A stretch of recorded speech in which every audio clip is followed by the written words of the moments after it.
Hello children, welcome back to the channel H2O, the A to Z of Chemistry. हम पढ़ रहे हैं CBSE class 9th का chapter atoms and molecules और ये जो चैप्टर है वो सिर्फ CBSE के क्लास 9 स्टूडेंट्स के लिए इम्पॉर्टेंट नहीं है but in fact it is going to be important for the students of ICSE और वो स्टूडेंट्स जो कि इवन क्लास 7th 8th में भी हैं और वो अपने जेई और नीट की फाउंडेशंस को स्ट्रॉन्ग करना चाहते हैं या क्लास 11 के स्टूडेंट्स भी हैं जिन्होंने 9th और 10th में एक बहुत डिटेल स्टडी नहीं की थी. So please do watch all these lectures on atoms and molecules so that कि आपकी class 11th and class 12th की जो फाउंडेशंस हैं वो बहुत ज़्यादा स्ट्रॉन्ग हो जाए. लेक्चर नंबर 1 में हमने डिस्कस किया था the history of the atom और आज हम डिस्कस करने वाले हैं the laws of chemical combination जो कि बहुत ही इंपॉर्टेंट है. कैसे सब्सटेंसेस एक दूसरे के साथ कंबाइन करते हैं उसके लिए हमारे पास कुछ लॉज हैं जो कि साइंटिस्ट ने दिए आफ्टर अंडरस्टैंडिंग कि कैसे एलिमेंट्स एंड कंपाउंड्स एक दूसरे के साथ रिएक्ट करते हैं. तो चलिए शुरू करते हैं आज की पढ़ाई. मैं हूं डॉक्टर ऋतु जौहर, आपकी educator from the channel and I hope कि आप ये लर्निंग मेरे साथ एंजॉय करेंगे. सो अभी आप अपने स्क्रीन पे देख सकते हो the chemical classification of matter जिसे हमने chapter number 2 of CBSE class 9th पढ़ा था. दैट इज इस मैटर अराउंड अस प्योर में हमने इस केमिकल क्लासिफिकेशन ऑफ मैटर को अंडरस्टैंड किया. तो हम अब जानते हैं कि मैटर चाहे वो सॉलिड हो, चाहे वो लिक्विड हो, चाहे वो गैस हो, it is going to be chemically composed of either a pure substance or it is going to be a mixture.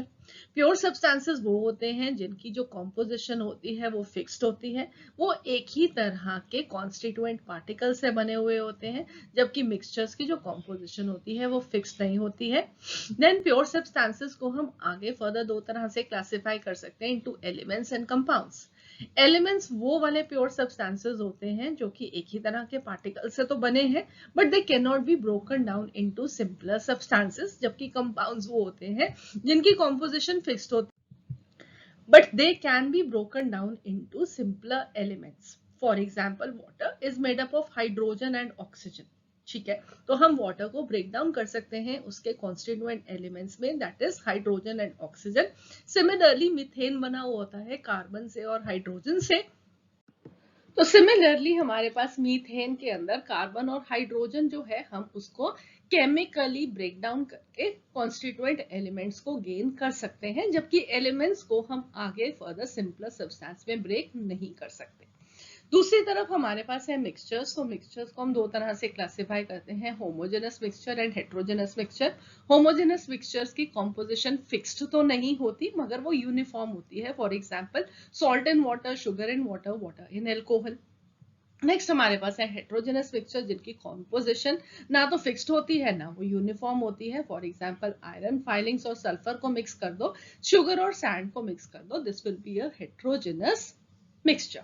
तो इन सब चीजों को हम ऑलरेडी डिटेल में डिस्कस कर चुके हैं. देन हमने ये भी स्टडी किया पिछले चैप्टर में कि एलिमेंट्स तीन तरह से हम आगे फर्दर क्लासिफाई कर सकते हैं into metals, non metals and metalloids. Metal जैसे कि iron, copper, aluminium. Non metal जैसे कि हाइड्रोजन, ऑक्सीजन, क्लोरीन. मेटलॉइड्स जैसे कि सिलिकॉन, जर्मेनियम, एंटिमनी. ठीक है, और कंपाउंड्स आगे दो तरह के होते हैं, इनऑर्गेनिक कंपाउंड्स और ऑर्गेनिक कंपाउंड्स. ऑर्गेनिक कंपाउंड्स को हम बोलते हैं carbon and its compounds. For example we have methane and sugar. और जो कंपाउंड्स ऑर्गेनिक नहीं होते वो बाकी साथ क्या होते हैं, इनऑर्गेनिक कंपाउंड्स होते हैं. For example we have water, sodium chloride, etcetera.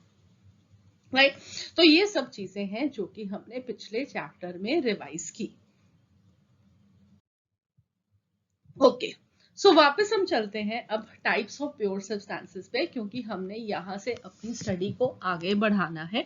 हमारे पास है एलिमेंट्स. तो लेवोसियर के accordingly element is the simplest और the basic form of a pure substance which cannot be broken down into anything simpler than it by physical or chemical methods. ठीक है, तो हम एक एलिमेंट को आगे फर्दर किसी सब्सटेंस में ब्रेक नहीं कर सकते, चाहे हम केमिकल मेथड्स लगा लें चाहे हम फिजिकल मेथड्स लगा लें. तो elements they are the building blocks of all kinds of matter. तो हर एक मैटर का जो सबसे छोटा ब्लॉक है जिसको वन बाय वन आप जोड़ के एक बड़ी सारी वॉल बना सकते हैं, well that is going to be the element. तो element is made up of only one kind of particles. तो जो प्योर सब्सटेंसेस होते हैं they are always going to be made up of one type of particles. जब element की बात करते हैं तो they are made up of only one kind of particles called as the atoms. For example, a silver block will be made up of from silver particles, the silver atoms, while a gold bar will be made up of gold particles, the gold atoms। तो element के जो constituent particles हैं सबसे छोटे वाले, जो कि एक एलिमेंट की प्रॉपर्टीज को रखते हैं, well they are going to be the atoms. Next है हमारे पास कंपाउंड्स। तो compound is defined as a pure substance formed by the chemical combination of two or more than two elements in a fixed proportion by mass. तो अब दो या दो से ज्यादा एलिमेंट्स होने चाहिए हैं जब हम एक कंपाउंड को फॉर्म करेंगे, और उनकी प्रोपोर्शन हमेशा फिक्स्ड होती है बाय मास जब एक कंपाउंड की फॉर्मेशन होती है। ठीक है, तो compounds are the matter that possess definite composition, definite properties irrespective of their source. अब कहीं से भी एक कंपाउंड को ले लो, वेल उसकी जो प्रॉपर्टीज रहेंगी वो सेम ही रहेगी। जैसे कि अगर मैं वाटर की बात करूं तो वाटर आप कहीं से भी ले लो, अभी हम उसको अभी और डिटेल में स्टडी भी करेंगे in the laws of chemical combination, कि आप कहीं से भी ले लो उसको, एक रिवर से ले लो, सी से ले लो, ओशन से ले लो, आप उसको टैप वाटर ले लो, रेन वाटर ले लो, वेल वो जो पानी है उसकी कॉम्पोजिशन अपना, जो वाटर के खुद के पार्टिकल्स हैं उसमें कुछ एडेड चीजें हैं, हम उसकी बात नहीं कर रहे हैं, बट वाटर खुद that is going to be having the same composition. So यहाँ पे अब आप कुछ चीजें देख सकते हो, क्या देख सकते हो, यहाँ पे मैंने लिखा है एक सर्कल के अंदर Cu, एक के अंदर O, एक के अंदर H, एक के अंदर N, यहाँ पे दो मैंने क्या लिखे हैं, H लिखे हैं, दो O लिखे हैं। तो ये सब क्या मीन कर रहे हैं, लेट अस अंडरस्टैंड दिस। तो वेल सबसे पहले हमने बात की एलिमेंट्स की। जो एलिमेंट्स होते हैं they consist of one type of particles which may be atoms और मॉलिक्यूल्स। ठीक है, तो जब हम एक एलिमेंट की बात करते हैं तो उसके कॉन्स्टिट्यूएंट पार्टिकल सबसे छोटे वाले क्या है, एटम है। ठीक है, तो सारे के सारे एटम जो होंगे एक एलिमेंट में वो सबके सब सेम होंगे। फॉर एग्जांपल अगर मैं कॉपर एलिमेंट की बात करूं तो उसमें सबके सब एटम्स जो होंगे वो कॉपर के होंगे। अगर मैं ऑक्सीजन की बात करती हूँ तो सारे के सारे एटम्स उसमें ऑक्सीजन के होंगे। हाइड्रोजन की बात करूंगी तो उसमें सारे के सारे एटम्स हाइड्रोजन के होंगे। नाइट्रोजन के अंदर सारे के सारे एटम्स नाइट्रोजन के, राइट। बट यहाँ पे एक डिफरेंस है। डिफरेंस क्या है, डिफरेंस ये है कि जब हम एक एलिमेंट की बात करेंगे कई बार तो वो जो एटम्स हैं वो खुद में वे एक एसोसिएशन फॉर्म करके नहीं रखते, बट कहीं कहीं पे आपको देखेगा कि वो एसोसिएशन फॉर्म करके रखते हैं। मीनिंग क्या है, मीनिंग ये है कि अगर मैं कॉपर एलिमेंट की बात करूं, एलिमेंट के अंदर बहुत सारे एटम्स प्रेजेंट होंगे, ठीक है, बट वो बिल्कुल वैसे ही बैठे हैं जैसे कि एक बच्चे क्लास के अंदर बैठे हैं। ठीक है, वो आपस में एक दूसरे के साथ इंटरैक्ट भी करते हैं, बातचीत भी करते हैं, सब कुछ करते हैं। ठीक है, वो एक ही क्लास के बच्चे हैं, वो सारे एक दूसरे से बात कर रहे हैं, बट वो एक दूसरे से बंधे हुए नहीं है। अगर वो एक दूसरे से बंधे हुए नहीं है तो हम उनको क्या बोलेंगे, atoms, atoms of the same element. ठीक है, मगर अगर सपोजेडली हमारे पास एक ऐसा एलिमेंट हो जिसके अंदर दो एटम्स हमेशा ही एक दूसरे के साथ हाथ बांध के रखते हैं, अगर वो क्लास से बाहर जाएंगे तो इकट्ठे जाएंगे, खाना खाएंगे तो इकट्ठे जाएंगे, दूसरी सीट पे बैठेंगे तो भी इकट्ठे बैठेंगे, तो उनको अब हम ये दोनों जो इकट्ठे एक दूसरे के साथ एसोसिएशन बनाए हुए हैं इनको हम क्या बोलेंगे, मॉलिक्यूल्स, क्योंकि दो एटम्स इकट्ठे होकर बैठे हैं। तो जहां पे भी हमारे पास दो एटम्स इकट्ठे हो गए, दो से ज्यादा एटम्स इकट्ठे हो गए, तो वो मॉलिक्यूल फॉर्म करते हैं। ठीक है, ये कैसा मॉलिक्यूल है, ये ऐसा मॉलिक्यूल है जिसके अंदर एक ही तरह के एटम्स हैं। और जहां पे हमारे पास एक ऐसा सब्सटेंस आ गया जिसके अंदर एक ही तरह के एटम्स प्रेजेंट है, दूसरी और कोई भी तरह का एटम नहीं प्रेजेंट है, तो उसे हमने बोलना है क्या, उसे हमने बोलना है एलिमेंट। ठीक है, I hope this is clear कि हमारे पास जैसे कि कॉपर है तो कॉपर के अंदर एक ही तरह के एटम्स प्रेजेंट होंगे, बट उनमें एक एज सच कोई एसोसिएशन नहीं है कि दोनों इकट्ठे ही मूव करना है। मगर जब मैं हाइड्रोजन की बात करती हूँ, ऑक्सीजन की बात करती हूँ, नाइट्रोजन की बात करती हूँ, तो ये दो दो के ग्रुप में रहते हैं। तो ये जो दो दो का ग्रुप है इसे हम क्या बोलेंगे, मॉलिक्यूल। ठीक है, so the hydrogen element is made up of hydrogen molecules, one molecule of hydrogen taking 2 atoms of hydrogen. Oxygen gas will be made up of oxygen molecules, one oxygen molecule containing 2 oxygen atoms. Similarly अगर मैं nitrogen की बात करूंगी तो वो भी इस तरीके से 2 एटम्स के साथ इकट्ठा रहेगा. ये जो हमने CuOHN लिखे हुए हैं, वेल ये हमारे पास एलिमेंट्स के सिंबल्स होते हैं जिसमें हम इनको शॉर्ट वे में रिप्रेजेंट करते हैं और इनके बारे में भी हम फर्दर इस चैप्टर में डिस्कस करेंगे. ठीक है. So the element hydrogen, this is made up of molecule of hydrogen. Just let me clear this off.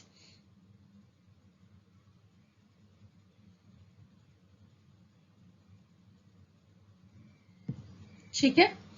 The element oxygen is made up of the molecule of oxygen, so it is O2. Next अब हम move करते हैं to the compounds.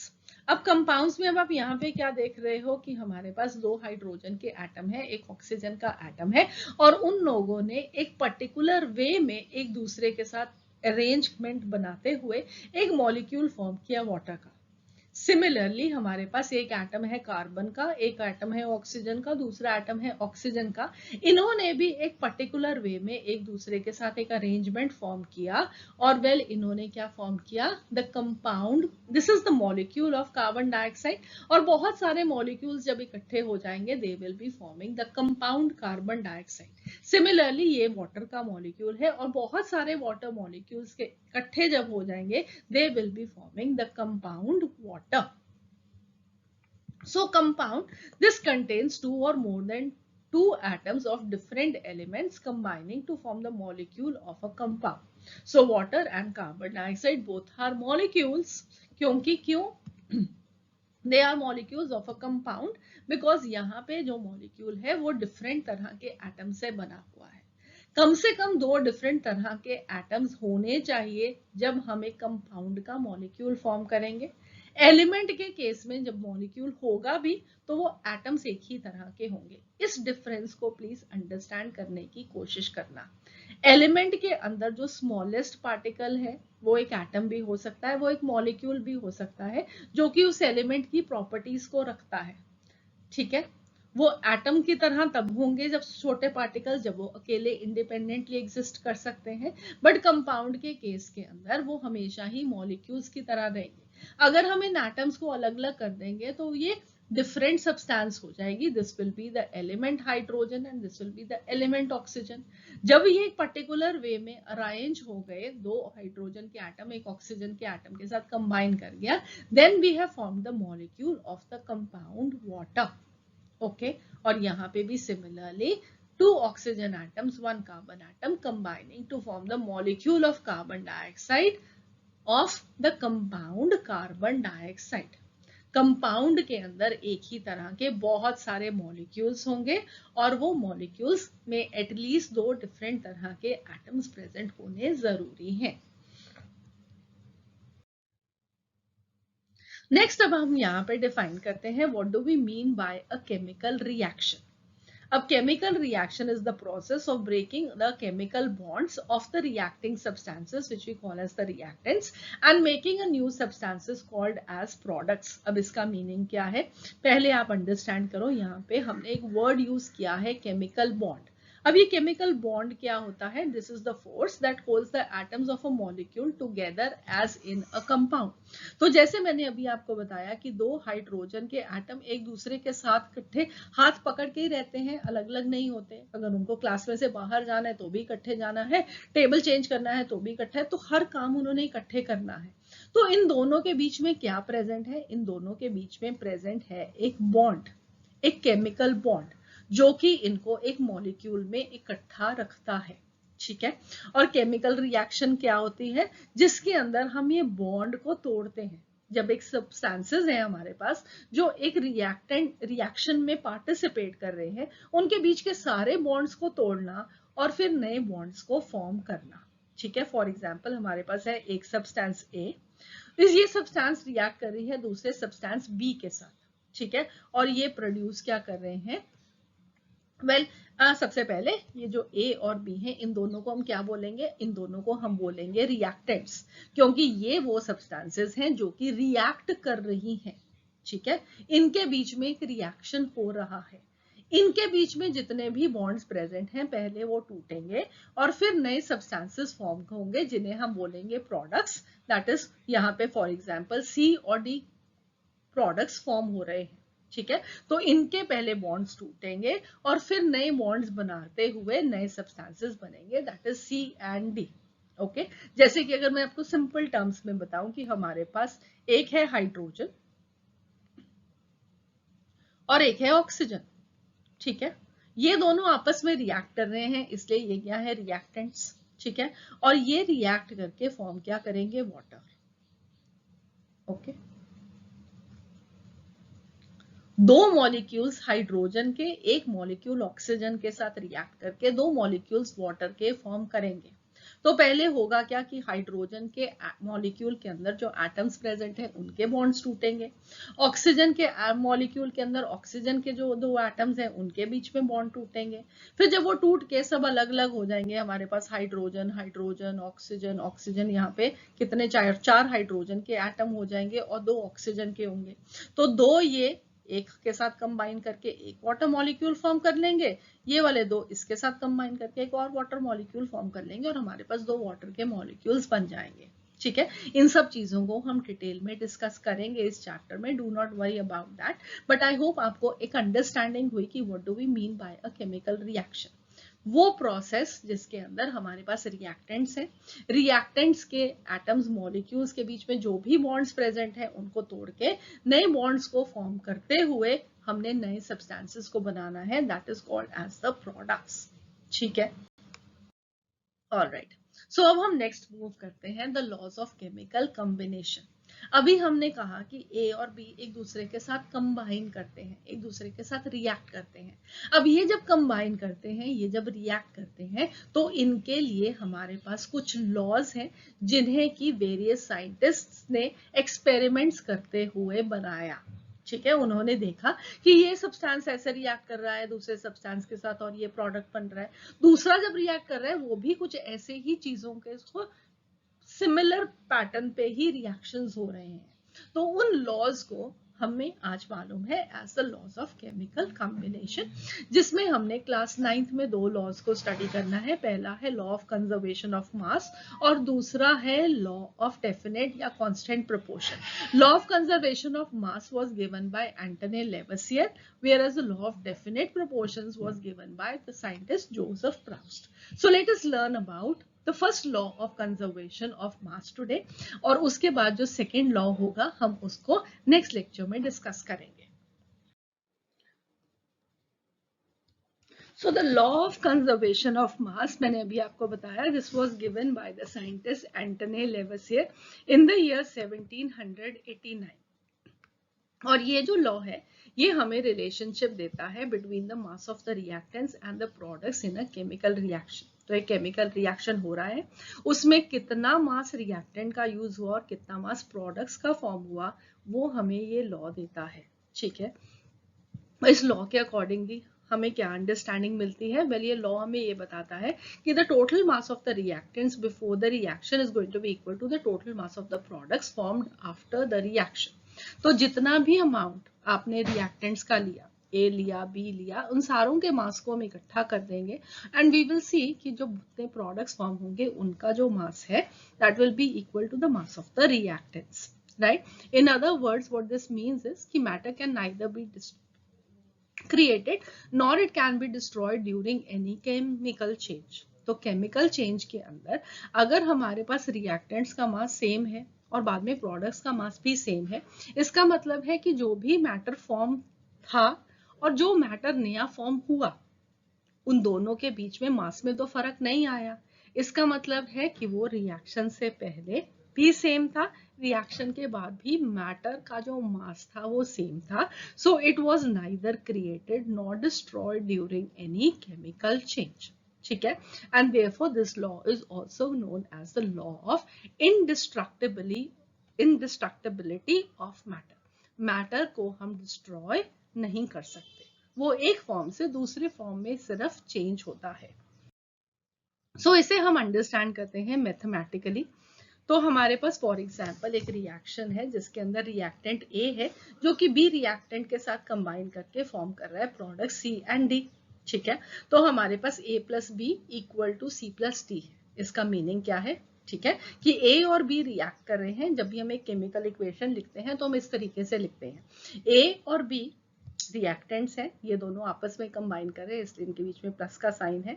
फिर हमने एक arrow लगाया कि ये अब आगे रिएक्शन शुरू हुआ इनके बीच में, और फिर रिएक्शन जब हुआ तो उससे प्रोडक्ट क्या फॉर्म हुआ? C and D. ठीक है, so A and B reacts to form the product C and D. ये इस केमिकल इक्वेशन का मीनिंग है। Mathematically the reaction can be represented as, अब हमने जो law of conservation of mass कहा उसके अकॉर्डिंगली अब अगर हम ए सब्सटेंस का मास लेंगे, उसमें हम ऐड करेंगे बी सब्सटेंस का मास, और फिर हम उनके बीच में रिएक्शन करेंगे, तो जब प्रोडक्ट बनेंगे तो प्रोडक्ट क्या थे? सी और डी। तो हम उसके बाद मेजर करेंगे मास सी का भी और डी का भी। तो हम देखेंगे कि जो ए और बी का मास है अगर हम उसका सम टोटल करेंगे that will be equal to the sum of the masses of C and D, right? So A, B, C, D, these are the four substances that we have, और उनके masses को हम इस तरीके से check करते हैं। पहले A और B का मास चेक करो कितना है, फिर उन दोनों के बीच में रिएक्शन करा दो, और फिर उसके बाद C और D का मास देखो और फाइंड आउट करो कि क्या वो मासेस बराबर हैं। वो बिल्कुल बराबर ही आएंगे अंडर एक्सपेरिमेंटल लेवल्स। ठीक है, तो हो सकता है कि आपके एक्सपेरिमेंट करने में कुछ आपने कैलकुलेशन करने में आपने कुछ गड़बड़ कर दी हो, तो वो थोड़ा सा हल्का सा फर्क आपको दिखाई दे। अदरवाइज अगर आप एक प्रिसाइज एक्सपेरिमेंट करोगे तो उसमें आपको मासेस ये बिल्कुल बराबर दिखाई देंगे। So representing the law of conservation of mass in mathematical terms, in the above equation what we get is A plus B masses will be equal to the masses C and D. So that is left hand side will be equal to right hand side always in terms of masses of the chemical compounds which are reacting and the products that are being formed. So in the other words, we can say that there is no detectable gain or loss in mass which occurs in a chemical reaction. So for example, अब आप यहाँ पे एक experiment देख सकते हो, या जो एक्सपेरिमेंट है ये आपके एनसीईआरटी टेक्स्ट बुक में गिवन है। इसमें हम करते क्या है कि हमने एक फ्लास्क ली है, एक कोनिकल फ्लास्क ली है, उसके अंदर हमने डाला है एक सोल्यूशन Y। अब ये सोल्यूशन Y क्या है अभी आपको बताती हूँ। और दूसरी तरफ हमने इसके अंदर एक इग्निशन ट्यूब ली है, एक छोटी सी ट्यूब ली है, ये समझ सकते हो। एक बड़ी सारी फ्लास्क ले ली और एक छोटी सी टेस्ट ट्यूब ले ली। उस टेस्ट ट्यूब में हमने एक और सब्सटेंस X की सोल्यूशन को डाला है। ठीक है, तो हमारे पास दो कंपाउंड्स के सोल्यूशन हो गए, एक हो गया X, एक हो गया Y। और फिर हम उसको जो टेस्ट ट्यूब है उसको हमने एक धागे के साथ टाई किया हुआ है, और फिर हमने वो जो धागा है उसको बाहर निकाल के उसके ऊपर एक कॉक को फिट कर दिया। ठीक है, अब ये जो रिएक्टेंट्स हैं जब इनके बीच में कुछ भी रिएक्शन होगा तो जो कुछ भी नया बनेगा वो इसी के अंदर रहेगा। ठीक है, क्योंकि कुछ भी बाहर जाने का चांस नहीं है, ऊपर से हमने कॉक को लगा दिया है। फिर हम क्या करेंगे, जब ऐसा सेटअप कर देंगे तो इस धागे को खींच देंगे। जब इस धागे को खींचेंगे तो ये जो टेस्ट ट्यूब के कंटेंट्स है वो इस फ्लास्क के अंदर एम्प्टी आउट हो जाएंगे। जब वो एम्प्टी आउट हो जाएंगे तो हमारे पास फ्लास्क के अंदर ही X और Y का केमिकल रिएक्शन होगा और उससे नए सब्सटेंसेस को फॉर्म करना है। तो पहले हमें क्या करना है, X और Y के ये जो सॉल्यूशंस हमने फॉर्म किए हैं इनके मासेस को कैलकुलेट कर लेना है, और फिर इनके रिएक्शन के बाद जो प्रोडक्ट्स फॉर्म होंगे उनके मासेस को कैलकुलेट कर लेना है, और उसे जब हम टोटल करेंगे तो what we will be finding is कि mass of the reactants was equal to the mass of the products. अब यहाँ पे ये X एंड Y क्या है, well this was also given in the NCERT text book, जैसे कि साइंटिस्ट ने एक्सपेरिमेंट्स किए। तो वेल यहाँ पे जो X है वो इन तीनों में से आप कोई भी एक ले सकते हो, जो Y है आप उन तीनों में से कोई भी ले सकते हो, और आप इसका क्या करोगे, 10 ml के अंदर एक सोल्यूशन फॉर्म करोगे। ठीक है, तो आप वो सॉल्यूशंस को फॉर्म करके फिर इनके बीच में रिएक्शन कराओगे। हमने इतना कॉपर सल्फेट लिया, उसको 10 ml में डाला, सोडियम कार्बोनेट को इतना हमने 10 ml में डाला और हमने इनके सॉल्यूशंस को फॉर्म किया और सॉल्यूशन को फॉर्म करके फिर हमने उनके मासेस को वे कर लिया। मासेस को वे करने के बाद हमने उनके बीच में रिएक्शन कराया और फिर जो प्रोडक्ट्स फॉर्म हुए उनको भी हमने वे किया। जब हमने वे किया तो अब हम देखेंगे कि क्या होता है। Let us see all those reactions now. Alright, तो जैसे जब भी रिएक्शन होगा तो मैंने अब क्या किया है, यहाँ पे 3 रिएक्शंस ली हैं। पहले वाले सब्सटेंसेस को दोनों को एक को लेकर, फिर सेकंड वाले में से लेकर और तीसरे वाले में से लेकर आप उनमें से कोई भी कॉम्बिनेशन को यूज कर सकते हैं। फॉर एग्जांपल अगर कॉपर सल्फेट सोडियम कार्बोनेट के साथ रिएक्ट करता है तो वो फॉर्म करता है sodium sulphate and copper carbonate. ये फॉर्मूलाज को हम कैसे लिखते हैं, कैसे हम रीड करते हैं, अगेन हम इसको एक डिटेल अंडरस्टैंडिंग देंगे इस चैप्टर में। ठीक है, बेरियम क्लोराइड और सोडियम सल्फेट रिएक्ट करके बेरियम सल्फेट और सोडियम क्लोराइड फॉर्म करते हैं। लेड कार्बोनेट और सोडियम क्लोराइड रिएक्ट करके लेड क्लोराइड और सोडियम कार्बोनेट फॉर्म करते हैं।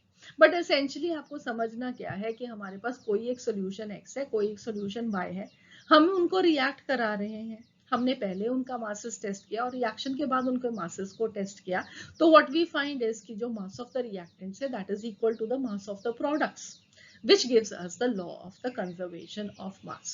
ठीक है, इसीलिए हमने यहाँ पे पहले ही ऊपर कॉक लगाया था सो दैट कि यहाँ पे अगर कोई बाई चांस कोई गैस बन रही है, कुछ बन रहा हो, वो यहाँ से एस्केप ना कर सके।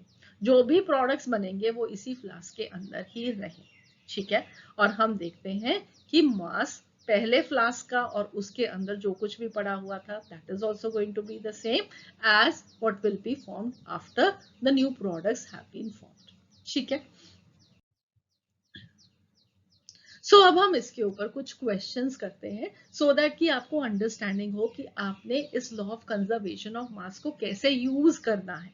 हमने इस लॉ को सीखने से हमें क्या फायदा होता है। So let us see now a few examples. पहला क्वेश्चन है, in a reaction 5.3 gram of sodium carbonate reacted with 6 gram of ethanoic acid. The products were 2.2 gram of carbon dioxide, 0.9 gram of water and 8.2 gram of sodium ethanoate. Show that these observations they are in agreement with the law of conservation of mass. करना क्या है आपको, पहले reactants के मास का total करना है, फिर प्रोडक्ट्स के मास का टोटल करना है और चेक करना है कि क्या वो बराबर है या नहीं। सो आई वुड लाइक कि आप पहले खुद से पॉज करके इस वीडियो को, खुद से क्वेश्चन को ट्राई करो and then look at the solution. So well, if you people have done it, तो let us see। तो हमारे पास क्या है, सोडियम कार्बोनेट है जो कि इथानोइक एसिड के साथ रिएक्ट कर रहा है to produce the products. 3 product बन रहे हैं यहाँ पे, sodium ethanoate, water and carbon dioxide. ठीक है, तो हमारे पास total mass of the reactants कितना होगा, 5.3 ग्राम सोडियम कार्बोनेट के थे और 6 ग्राम इथानोइक एसिड के थे, तो इन दोनों को ऐड करेंगे तो 11.3 ग्राम्स आएगा। This is the mass of the reactants. फिर उसके बाद हम देखेंगे मास ऑफ द प्रोडक्ट्स। तो हमारे पास 2.2 ग्राम कार्बन डाइऑक्साइड था, ये लिखा हुआ है, 0.9 ग्राम ऑफ वाटर था, ये लिखा हुआ है, और 8.2 ग्राम ऑफ सोडियम इथानोएट था, वो ये लिखा हुआ है। इनको अगेन आप टोटल करोगे तो इसका टोटल क्या आएगा, 11.3 ग्राम। तो ये मास ऑफ रिएक्टेंट्स था 11.3 ग्राम, ये मास ऑफ प्रोडक्ट्स है 11.3 ग्राम्स। अब mass of the reactants is equal to the mass of the products, therefore the law of conservation of mass holds true. ठीक है, तो ये रिएक्शन बिल्कुल वैसे ही हुआ जैसे कि हमें law of conservation of mass बताता है। Let us do one more question. हमारे पास है hydrogen and oxygen which combine in the ratio of 1:8 by mass to form water. What mass of oxygen gas would be required to react completely with 3 gram of hydrogen gas? तो hydrogen और oxygen 1:8 की ratio में combine करते हैं water form करने के लिए, और अब आपको बताना है कि अगर मैं 3 ग्राम हाइड्रोजन लेती हूँ तो मुझे कितनी ऑक्सीजन गैस चाहिए सो दैट कि ये वाटर को फॉर्म करे। सो अगेन खुद से पहले ट्राई करो। चलो, अगर आप लोगों ने अब कर लिया है तो सोल्यूशन देखें। तो हमारे पास है हाइड्रोजन और ऑक्सीजन, उन दोनों को कंबाइन करना है, वाटर फॉर्म करना है, तो हमेशा 1:8 की रेशो में कंबाइन करना होगा। इसका मीनिंग क्या है कि 1 ग्राम हाइड्रोजन गैस के लिए मुझे 8 ग्राम ऑक्सीजन गैस के रिक्वायर्ड होंगे हमेशा के लिए। ठीक है, तो अगर मुझे 3 ग्राम हाइड्रोजन गैस है मेरे पास और मुझे वाटर फॉर्म करना है, तो मुझे ऑक्सीजन कितना चाहिए होगा, 8 into 3 grams, that is going to be 24 grams of oxygen. ठीक है, सो 3 gram of hydrogen will be reacting with 24 gram of oxygen to form the required water. So this 24 gram of oxygen required to react completely with 3 gram of hydrogen gas.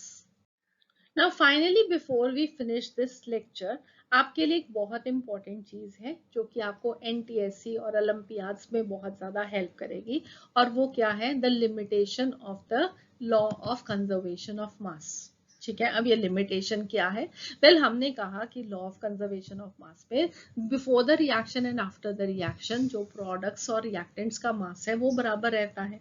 मगर हमारे पास कुछ बहुत reactions ऐसी हैं जिन्हें हम न्यूक्लियर रिएक्शंस बोलते हैं, जिनके अंदर मास का चेंज होता है. ठीक है, तो जब एक रिएक्शन होगा तो रिएक्शन के अंदर कुछ मास का लॉस होगा और बहुत सारी एनर्जी प्रोड्यूस होगी. न्यूक्लियर रिएक्शंस वो रिएक्शंस है जिसके अंदर mass of products and reactant is going to be different because there is large amount of energy that is released. थोड़ा सा ही मास का फर्क होगा बट उस थोड़े से फर्क से बहुत सारी एनर्जी रिलीज होती है. And this is in accordance with a theory which was given by the famous scientist Einstein. तो आइंस्टाइन की एक थियरी है, द थियरी ऑफ रिलेटिविटी, जिसमें उन्होंने ये बताया कि जो मास और एनर्जी होते हैं दे आर इंटर कन्वर्टेबल. हम मास को एनर्जी में कन्वर्ट कर सकते हैं, एनर्जी को मास में कन्वर्ट कर सकते हैं according to the equation E equal to mc square, where E is going to be energy, m will be mass and c will be the velocity of light, and the velocity of light is 3 into 10 power 8 meter per second. इसे हम detail में class 11th में study करेंगे, do not worry about that, but at least do remember कि ये जो law of conservation of मास है ये केमिकल रिएक्शंस के लिए बिल्कुल सही है. ठीक है, मगर अगर हमारे पास एक और तरह की रिएक्शंस होती हैं जिन्हें हम न्यूक्लियर रिएक्शंस करते हैं, अगेन उसके बारे में अभी हम नहीं पढ़ रहे हैं, जब हम पढ़ेंगे तो आप अंडरस्टैंड करोगे कि ये ऐसी रिएक्शंस हैं जिसके अंदर बहुत सारी एनर्जी रिलीज होती है. फॉर एग्जांपल न्यूक्लियर रिएक्शन को आप अंडरस्टैंड कर सकते हो सन के अंदर न्यूक्लियर रिएक्शन होती है और इसलिए सन का थोड़ा सा मास कम होता है और बहुत सारी एनर्जी रिलीज होती है और धीरे धीरे इस तरीके से सन की लाइफ भी खत्म हो रही है. आज की डेट में हम कहें जब सन बना था और आज में, वेल सन की जो लाइफ है that is finished by half, आधी हो गई है, and it will be taking about 4.5 billion years more to be finished. Sun is a star and ultimately it has a life. और इसके अंदर क्या हो रहा है, कुछ न्यूक्लियर रिएक्शंस हो रही हैं जिससे एनर्जी प्रोड्यूस होती है, मास कम होता जाता है और एनर्जी प्रोड्यूस होती है according to the relation given by Einstein equal to mc square. ठीक है, तो मास एनर्जी में कन्वर्ट होता है, ये हमें आइंस्टाइन ने बताया. इसलिए आज की डेट में सारी रिएक्शंस पे होल्ड ट्रू करने के लिए कंजर्वेशन ऑफ मास के लॉ को थोड़ा सा मॉडिफाई किया था और उसमें ये कहा गया कि the mass and energy they are interconvertible and the total sum of mass and energy during any physical और chemical change this remains constant. ठीक है, तो sum of mass and energy before the reaction, sum of mass and energy after the reaction, this is going to remain the same because matter and energy they are interconvertible, but total sum that is indestructible. ठीक है, सो ये है आज का latest, but अभी के लिए आपको जो सीखना था वो था लॉ ऑफ कंजर्वेशन ऑफ मास, जो कि हम केमिकल रिएक्शंस के लिए ही स्टडी करते हैं, हम न्यूक्लियर रिएक्शंस के बारे में हम पढ़ते नहीं हैं अभी. तो केमिकल रिएक्शन के लिए mass of the reactants will be equal to the mass of the products. ठीक है, सो आई होप ये कंसेप्ट आपको बिल्कुल क्लियर है. तो एनसीईआरटी टेक्स्ट बुक में आप बैक एक्सरसाइजेस के क्वेश्चंस को देखिए, उसमें उन क्वेश्चंस को सॉल्व कीजिए. ठीक है, तो चलिए मिलेंगे अब अगली बारी. तो अगली बारी हम क्या पढ़ेंगे, वेल हम अगली बारी लॉज ऑफ केमिकल कॉम्बिनेशन को कंटिन्यू करेंगे. हम second law of chemical combination, the law of definite proportion को स्टडी करेंगे. So I hope you enjoyed your learning with me, and in case you have, so please do subscribe to the channel, click on the bell icon so that कि आपको notification मिलता रहे जब भी हम आपके लिए next lecture post करें. हम आपके लिए बहुत ही डिटेल्ड लेक्चर्स लेके आ रहे हैं so that कि आपके जो concepts हैं वो बहुत ही strong हो. So please do subscribe to the channel, और अगर अच्छा लग रहा है lecture तो please do click on the like link also. That motivates us to make more for you people. So see you again. Have a nice day. God bless you.